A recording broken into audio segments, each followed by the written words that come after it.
This episode is brought to you by Capital One. Capital One's tech team isn't just talking about multi-agentic AI, they already deployed one. It's called Chat Concierge, and it's simplifying car shopping. Using self-reflection and layered reasoning with live API checks, it doesn't just help buyers find a car they love. It helps schedule a test drive, get pre-approved for financing, and estimate trade-in value. Advanced, intuitive, and deployed. That's how they stack. That's technology at Capital One. Fall is all about cozy comforts, and with Hero Bread, you can enjoy all your favorites and still hit your health goals. From breakfast bagels and meal-prepped enchiladas to mouth-watering burgers and cheesy noodles. You won't believe Hero Bread's options have 0 to 5 grams net carbs and are high fiber from the taste and texture. And right now, Hero Bread is offering 10% off your order. Go to hero.co and use code FALL25 at checkout. That's FALL25 at hero.co. All figures are per serving of Hero Bread. Contains 2 to 18 grams of fat per serving. See the product nutrition panels on hero.co for more information.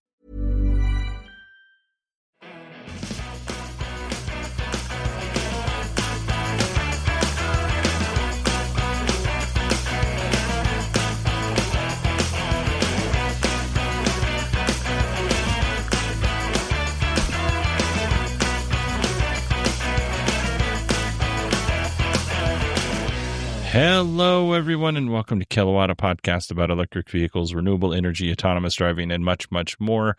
My name is Bodie, and I am your host. And I'm going to tell you right now, I've been having technical issues for most of the morning trying to record this podcast, and I couldn't figure out what it was. Turns out the headphones that I'm using right now, they have a mic on them, and I forgot that they have a mic on them, and I plugged them into the wrong input on my preamp, and basically I had been recording through the crappy little mic on the headphones instead of the mic that's in front of my face, and it sounded awful, and I had no idea why, and it was increasingly frustrating. And I just finished recording probably 70% of the episode, and I realized what I had done, because I could still hear things through the mic that I'm talking into, just because I have headphones plugged into the preamp. But what was getting picked up was the crappy mic on my headphones, not the nice mic in front of my mouth. So I think we've corrected that problem. So let's go ahead and dig into the EV news. Rivian has finally broken ground on their plant in Georgia. Not much to say here other than good job, Rivian. We can expect cars to roll off the assembly line in 2028. The Nissan Ariya will not be sold here in the U.S. in 2026. Nissan's pausing sales of the 2026 Ariya. Not everywhere, just again here in the U.S. The thought is, by Nissan, is that by not selling the Ariya, maybe the new Leaf will sell better. And while I'm only teasing a little bit, that's not really the case, or not entirely the case. The real reason comes down to cost-cutting efforts, the tariffs, as well as the federal tax credits going away. So Nissan thought that reallocating resources to the Leaf made more or better business sense. So that's what they're going to do there. That doesn't mean that the Ariya is not going to come back here to the U.S. It just means the 2026, there won't be one here anyway. That doesn't mean you can't buy the 2025 Nissan Leaf while it's still on sale. You could certainly do that. But if you want a Leaf, that price starts at $29,990. It might be hard to get, though, because the Automotive News is reporting that Nissan will only allocate about 500 units for the first few months due to there not being enough battery supply. So if that's true, hopefully Nissan's able to correct that. Obviously sooner rather than later. According to Edmunds, the 2025 Cadillac Optiq beat its EPA range by 12.2%. And that's great. Don't get me wrong. Range is tricky, especially calculating range for EVs. So the Optiq has an 85 kilowatt hour battery pack. The EPA range is 302 miles. Edmunds tested the car and got 339 miles before it ran out of battery or range. That's 3.3 miles per kilowatt hour. So pretty decent. Here's the deal, though. The EPA range tests are based on 45% city driving and 55% highway driving. And as we know, EVs get better range when it comes to city driving or surface streets. So Edmund's test was 60% city and 40% highway. So, of course, it beat range expectations because it had the advantage of regenerative braking. On the flip side, when Tom Malogny of the State of Charge podcast and Inside EVs, when he tested the Optic, and his tests are, I don't, if you're not familiar, he does highway testing 70 miles per hour. And he doesn't get it quite down to like running out of battery, like breaking the battery, but he gets it pretty close. And he was able to get 252 miles of range on the highway test. Now, I have to say that I love that news outlets and individual content creators like Tom, I love that they're doing these tests. It gives us, the consumer, more information. So I think the EPA range is interesting. But when I go to buy a car, I want to know roughly what the range will be based on how I'm going to drive the vehicle. So on my days off, almost all of my driving is surface streets. On the days that I go to work, because I work quite a long ways from my house, I'm all freeway driving. If I did surface streets, I'd probably get more range, but it'd take me forever to get to work. So that doesn't make any sense. So I love that organizations are doing this. And when you're planning to buy a new EV, look around, see if there are any articles written about the range test based on how you drive your vehicle and whether or not that's going to be a good fit. All right, this next story is not necessarily EV news. It dips into the realm of politics and dips into the realm of business. Just want to let you know, I'm only reporting this as an EV podcaster that does earnings calls. This isn't meant to be political, nor do I want to have a political discussion. Here we go. Donald Trump has called for the ending of quarterly earnings reports, and instead he would like companies to be able to report earnings every 6 months instead. His argument is that this would cut costs and reduce short-term thinking. By short-term thinking, what I believe he means is decisions that aren't necessarily good long-term, but look good for that particular quarter. So the long-term health of the company, you make a choice that might impact it, 5-6 years in the future. And by impact it, I mean impact negatively 5-6 years in the future. But for this particular quarter, it looks good. This idea has also been supported by folks like Jamie Dimon, who is the CEO of Chase, and Warren Buffett. We all know who Warren Buffett is.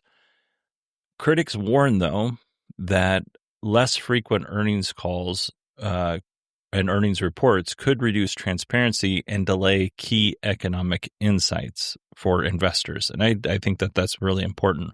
What I would like to see here, because it does seem, from my point of view, covering these earnings calls, is that the Wall Street, like investors in general, we'll say retail and institutional investors, they seem to want better quarters, quarter after quarter. Like they want to continue to see growth, and infinite growth, despite what Elon says, is not possible. You're going to have some regressive quarters, and these companies shouldn't necessarily be punished for that. Especially when there's some things that are beyond their control with market forces and things like that. Anyway, what I'm trying to say is I'm totally unqualified to have this conversation. I would just like to see some changes that allows companies to have a bad quarter without the world blowing up. It does seem like we are hyper reactive to that kind of news when a company just doesn't do well in a quarter. All right. Hyundai is recalling 31,000 Ioniq 6 EVs because the charging port panel can detach. If you happen to own one of these vehicles in that year range, Hyundai will reach out to you if you're affected. But FYI, In more Hyundai news, they have a new software suite coming out in 2026, and it's a software suite plus infotainment system around the whole car. It's built on top of Android Automotive. It was developed in-house by Hyundai. It's called the Plios system, or Plios Connect, excuse me. It'll include Google Maps. It'll have driver profiles. It'll have an in-car app market, so it gives you a more personalized experience, similar to what you have on your phone. And it will have integrated AI, and then it's going to have a better phone app as well. And then, with any luck, Hyundai will be able to get some of that sweet subscription revenue from you, I'm sure. Right now, I am paying for the Kia Connect service, and I don't know what it costs. It's a couple dollars a month, $10 a month, something like that. And we're just testing it out on my wife's car. I'm not 100% sure what it does yet. I haven't. I subscribed to it. I subscribed to the trial, but I haven't actually dipped into it. I think it allows for hotspots in the car, which could be beneficial. It's third down. Did you see the game last night? Of course you did, because you used Instacart to do your grocery restock. Plus, you got snacks for the game, all without missing a single play. And that's on multitasking. So we're not saying that Instacart is a hack for game day, but it might be the ultimate play this football season. Enjoy $0 delivery fees on your first 3 orders. Service fees apply. For 3 orders in 14 days. Excludes restaurants. Instacart. We're here. Every day there's a new challenge to face. So meet Trimble, the technology company that connects your physical and digital worlds, allowing you to make decisions and take intelligent action to get the hard work done. And the best part, you can do it all faster than you've ever thought possible. Check them out at Trimble.com. You ready to turn data points into decision points or turn deadlines into finish lines? How about turning possibilities into profits? Then turn to Trimble. Hey folks, it's Mark Marin from WTF. Today I want to talk to you about Boost Mobile, offering reliable nationwide coverage backed by a 30-day money-back guarantee. Love your service or get your money back, no questions asked. Boost Mobile offers the coverage, network speed, and service you're used to, but at more affordable prices. Why pay more if you don't have to? You can get an unlimited plan for $25 a month that will never increase in price, ever. No price hikes, no multi-line requirements, no stress. Visit your nearest Boost Mobile store or find them online at boostmobile.com. After 30 gigabytes, customers may experience slower speeds. Customers will pay $25 per month as long as they remain active on the Boost Unlimited plan. AI is transforming customer service. It's real and it works. And with Finn, we've built the #1 AI agent for customer service. We're seeing lots of cases where it's solving up to 90% of real queries for real businesses. This includes the real-world complex stuff like issuing a refund or cancelling an order. And we also see it when Finn goes up against competitors. It's top of all the performance benchmarks, top of the G2 leaderboard, and if you're not happy, we'll refund you up to $1 million, which I think says it all. Check it out for yourself at fin.ai. Anyway, that is all of our EV news for this episode. Before we get to our Tesla news, I do want to let everybody know that I'm taking a little break, 2 weeks off from doing the show. I still have episodes that I will be releasing, but Mama needs a break. Right now, I am working an insane amount of hours between my 2 jobs. And then you add on top of that, you add on this podcast, Beyond the Post, and then family stuff, and then house stuff on top of that on top of everything else. And I've kind of buried myself, basically. So I'm going to take that 2 weeks and just kind of chill and recover. So that's the plan. But don't worry. I do have you set up with episodes I think you're going to enjoy. I had 4 interviews that are recorded, and I'm recording a 5th one hopefully on Tuesday. That one still might not happen. We'll kind of see how that goes. But anyway, I'm trying to do some different things. I have a professor on from Carnegie Mellon. I have somebody from our community, and we debate. I don't know if it's really a debate. We talk about full self-driving. I chatted with Allison Sheridan, and we were able to make 2 episodes with her chat. And I'm hoping to have a CEO of a really interesting company on. We'll see if that happens on Tuesday. But I think you're going to enjoy the episodes that we've put together for you. When I say we, I mean everybody that was involved in the interviews. I technically put them together, but they helped. So I think you're going to enjoy it. All right, let's get into our Tesla news. Ashish Kumar, who was Tesla's lead of Optimus AI. When I say was, because he's leaving the company, he's moving on to Meta. I'm not sure what his new responsibilities will be at Meta, but hopefully he is getting paid a ton of money, and good for him. Tesla has launched the Cybertruck in the United Arab Emirates. Sorry, my voice is going here.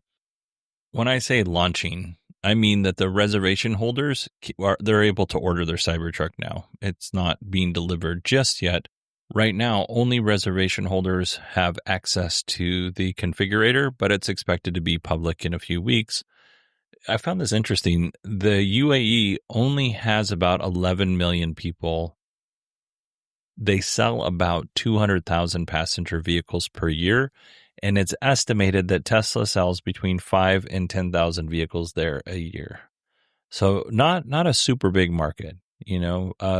Obviously, there are people in the UAE who can afford to buy a Cybertruck, but I can't imagine that Tesla is going to sell, even if they sold, let's say, 5,000 Cybertrucks, and it's just not a big market. Maybe it might turn into something bigger if countries around the UAE could order a Cybertruck and then in the UAE and then drive it in their country. I don't know how those rules work, though. Tesla is also launching the Cybertruck in South Korea. I've never been to South Korea. I don't know how well the Cybertruck would do there or not. I'm not saying it wouldn't do well there. I just don't know. I have been to Thailand though, and in the cities in Thailand, the Cybertruck would be very difficult to park the Cybertruck and to just kind of get around in general. Again, in Thailand, because I've never been to South Korea. Just because it is such so much bigger of a vehicle than what they have for pickup trucks in general in Thailand. So yeah, I find that to be very interesting that the UAE and South Korea are where they're expanding to. All right, Tesla is recalling Powerwall 2 battery units sold between November 2020 and June 2022. There have been some reports of the cells failing, and that has actually led to a few fires. Now, just minor damage, so nothing big. The recall is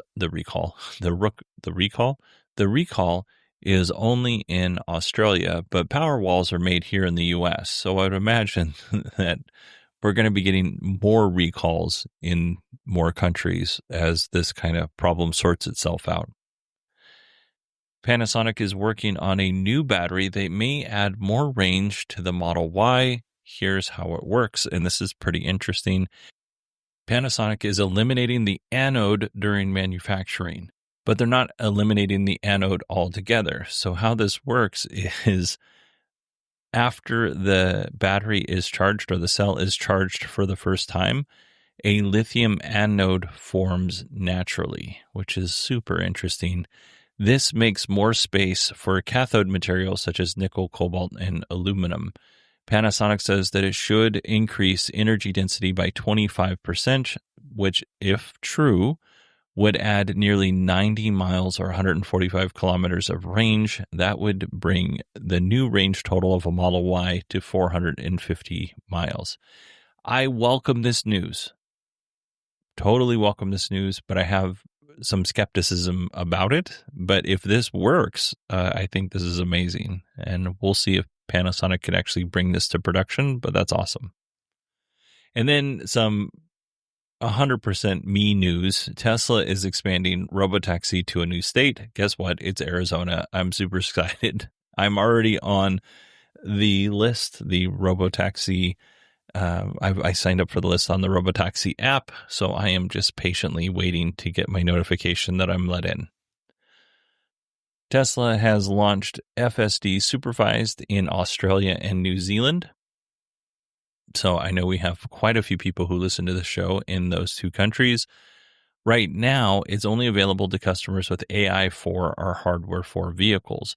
In New Zealand, it'll cost 11,400 New Zealand dollars, and in Australia, it's 10,100 Australian dollars. The subscription will come soon, but if you want it, you have to pay that money up front. When the subscription price does, or when Tesla launches the subscription in those countries, then we're looking at 159, geez, it's been a long show, 159 New Zealand dollars or 149 Australian dollars. And this will be the first time that Tesla has offered this subscription outside of the US and Canada. Okay, we have two more stories here. The National Highway Traffic Safety Administration. I've been saying transportation for like 6 or 7 years now. Nobody corrected me on this. It's the National Highway Traffic Safety Administration. Shame on all of you for letting me look stupid, but I'll take ownership this time. Anyway, the National Highway Traffic Safety Administration has launched a probe on Tesla's door handles. And to say it's door handles on the outside of the car, but it's also the little button that you push on the inside of the car. But we're just going to use door handle as a universal term here. The issue is that the electronic door handles become inoperative in certain situations. So this is just one example, or it's 9 examples based on 9 complaints. The 2021 Model Y, there were issues. These issues were reported after parents exited the vehicle after a drive cycle in order to remove the child from the back seat or placing a child in the back seat before starting a drive cycle. This is straight from NHTSA. Parents said that they were unable to reopen the door and regain access to the vehicle. So basically, this is a low voltage problem. Like the battery had enough, the low voltage battery had enough power to let you open the door to put your kid in, but then it didn't have enough power for you to open up the second door, your door, and get yourself in the vehicle or take the kid out. NHTSA goes on to say, although Tesla vehicles have manual door releases inside of the cabin, in these situations, a child may not be able to access or operate these releases even if the driver is aware of them. As a result, in these instances, an occupant who remains inside the vehicle in this condition may be unable to rapidly be retrieved by persons outside of the vehicle. So if you get into an accident, and you're incapacitated, even if you knew that there was a manual switch in the driver's door and the passenger's door in the front seat, you wouldn't be able to access that, and people from outside the car wouldn't be able to get to you anyway. Now, I would argue that in most cars, the doors are locked when you get in an accident, so they still wouldn't be able to access it, but we've talked about time and time again, people getting stuck in their cars and not knowing how to get out, and so I think this is an important thing that Tesla needs to address. This probe involves 174,290 vehicles. And it's not just, I use the kids being stuck in the car as an example, but it's not just that. There's been other situations where people have either been panicking because they're in an accident or they're, like I said, they're incapacitated and the other person in the car didn't know how to get out. I'm going to be honest with you. I think electronic doors are stupid and unsafe. I hate that my car has electronic only doors in the back because that's where my kids sit most of the time. I would like for there to be a mechanical way for them to open the door and get out if they need to.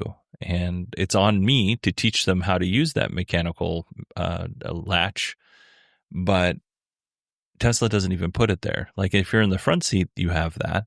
And, the first time that people get into my car, that's their initial inclination is to grab that mechanical latch and open it up. But that could cause the window to break. But, it's there. People inadvertently are able to find it. But in an emergency, it's a little more difficult. So recently, Franz von Holzhausen, Tesla's chief designer, told Bloomberg that Tesla's working on a new design to make the doors open easier in a panic situation.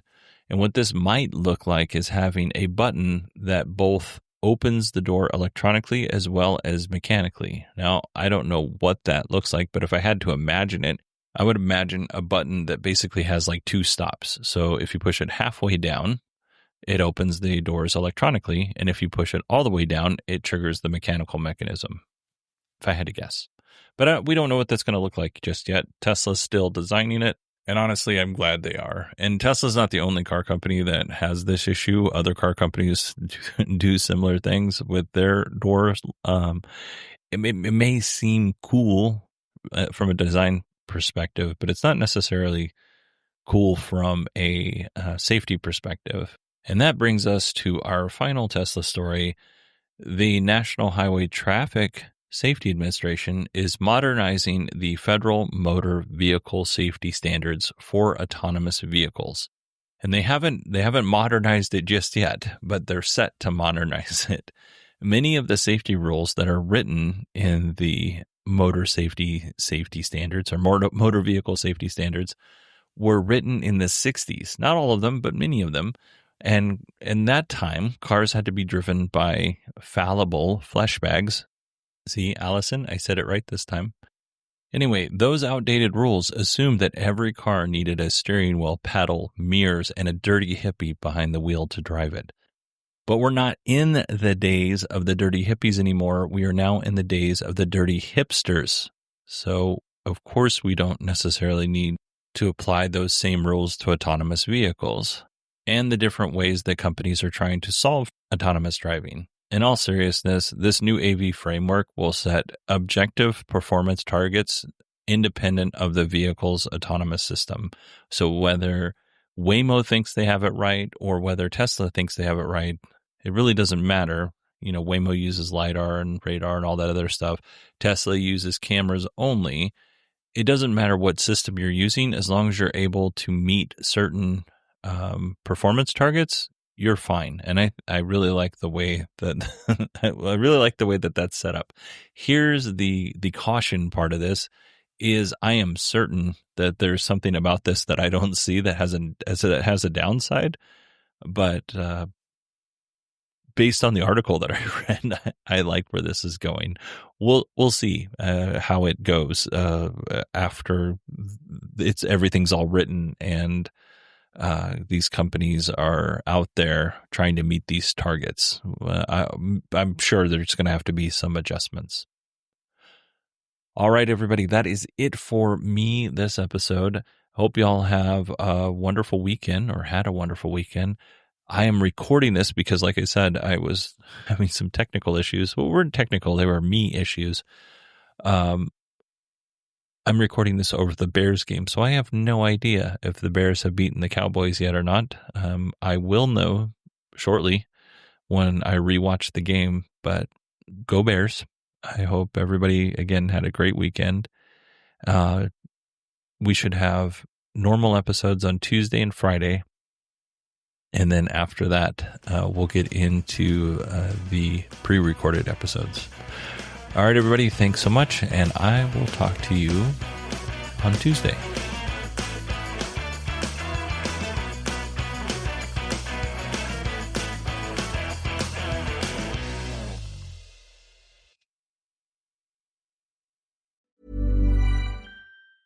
AI is transforming customer service. It's real and it works. And with Finn, we've built the #1 AI agent for customer service. We're seeing lots of cases where it's solving up to 90% of real queries for real businesses. This includes the real-world complex stuff like issuing a refund or cancelling an order. And we also see it when Finn goes up against competitors. It's top of all the performance benchmarks, top of the G2 leaderboard, and if you're not happy, we'll refund you up to $1 million, which I think says it all. Check it out for yourself at fin.ai.